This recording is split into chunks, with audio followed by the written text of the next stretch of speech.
Hai semua, assalamualaikum. Ketemu lagi di channel YouTube Dapur Arfa. Kali ini saya akan membagikan resep nona manis jus pandan asli yang enak, lembut dan lumer.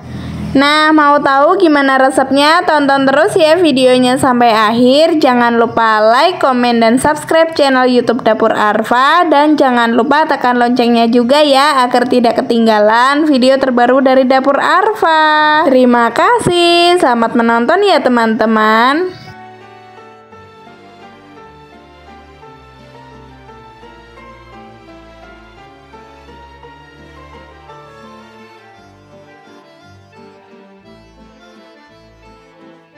Selanjutnya kita siapkan bahan-bahannya. Yang pertama yaitu 110 gram tepung terigu, 100 gram gula pasir, 200 ml santan, 1 butir telur. Selanjutnya kita siapkan bahan kedua, 20 gram tepung maizena, 50 ml endapan jus pandan, 150 ml santan. Selanjutnya bahan flas santannya 50 gram tepung terigu, setengah sendok makan gula pasir, 500 ml santan kental, setengah sendok teh garam. Selanjutnya masukkan bahan pertama ke dalam wadah. Kemudian kita tuang santannya. Selanjutnya kita aduk jadi satu hingga tercampur rata dan sampai adonannya halus.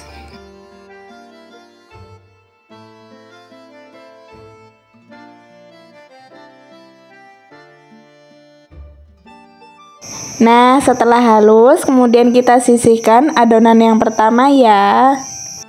Selanjutnya kita buat adonan yang kedua. Siapkan panci lalu masukkan semua bahan. Kemudian kita aduk sampai tercampur rata.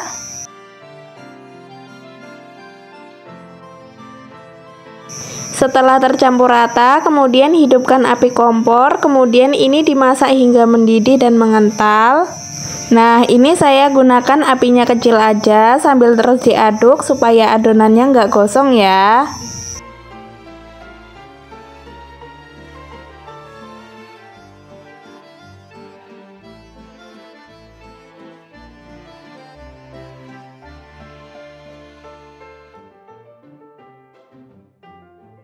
Nah, kalau udah mengental seperti ini, lalu matikan api kompornya. Kemudian langsung aja selagi masih panas kita masukkan bahan kedua ke bahan pertama tadi, supaya telurnya aman dikonsumsi. Jadi untuk bahan pertama dan kedua ini kita aduk jadi satu sampai tercampur rata.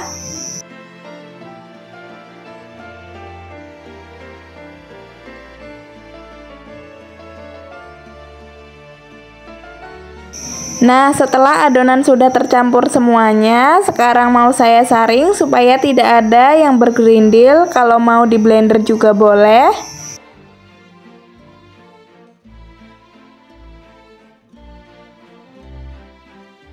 Nah, kalau sudah disaring, lalu kita aduk-aduk sebentar.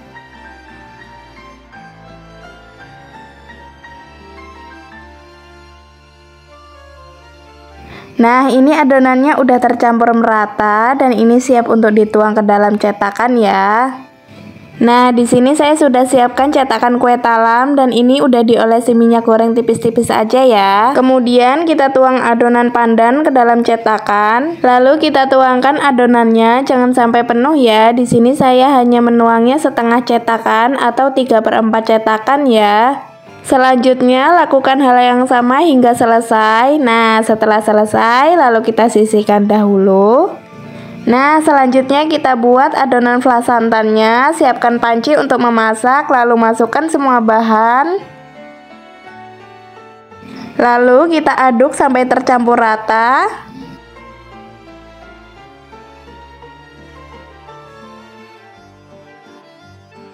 Nah, setelah tercampur rata seperti ini, siap untuk dimasak ya. Selanjutnya hidupkan api kompor dengan api yang kecil. Kemudian ini terus diaduk supaya tidak gosong. Nah, ini diaduknya hingga mendidih dan mengental ya. Dan ini adonannya sudah mendidih dan meletup-meletup. Kemudian matikan api kompornya, lalu aduk-aduk sebentar.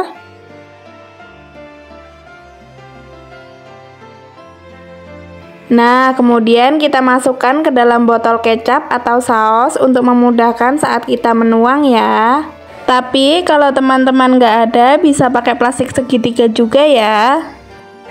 Nah, setelah itu lalu kita semprotkan adonan putih ke bagian tengah adonan pandan ya. Kemudian lakukan hal yang sama hingga selesai. Nah, ini sudah selesai, lalu kita kukus ke dalam kukusan yang sebelumnya sudah saya panaskan ya. Kemudian kita kukus selama 20 menit menggunakan api sedang cenderung kecil supaya permukaan kuenya tidak berkerut dan hasil permukaan kuenya mulus. Nah, setelah dikukus 20 menit ini kuenya sudah matang, lalu kita angkat dan kita dinginkan ya.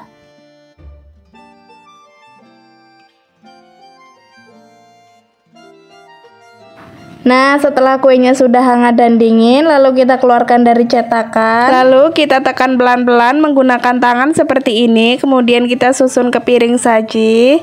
Nah, mudah banget untuk dikeluarkannya ya teman-teman. Selanjutnya, lakukan hal yang sama hingga selesai.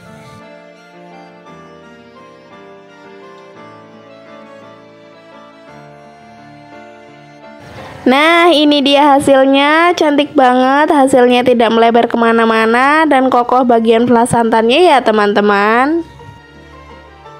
Dan sekarang mau saya cobain satu hasil karya saya hari ini.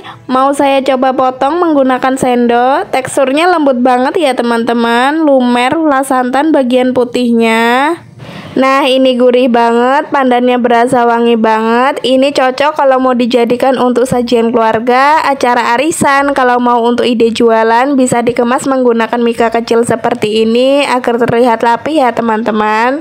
Selanjutnya, lakukan hal yang sama hingga selesai. Nah, satu resep kalau cetakan paling kecil menghasilkan kurang lebih 30 piece kue. Kalau cetakan yang paling besar kurang lebih 22 piece kue. Baiklah, sekian, terima kasih telah menonton video resep dari channel YouTube Dapur Arfa. Mudah-mudahan video resep dari saya bermanfaat. Sampai jumpa kembali ya di video selanjutnya. Dan jangan lupa like, komen, dan subscribe channel YouTube Dapur Arfa agar tidak ketinggalan video resep terbaru dari Dapur Arfa. Terima kasih. Wassalamualaikum.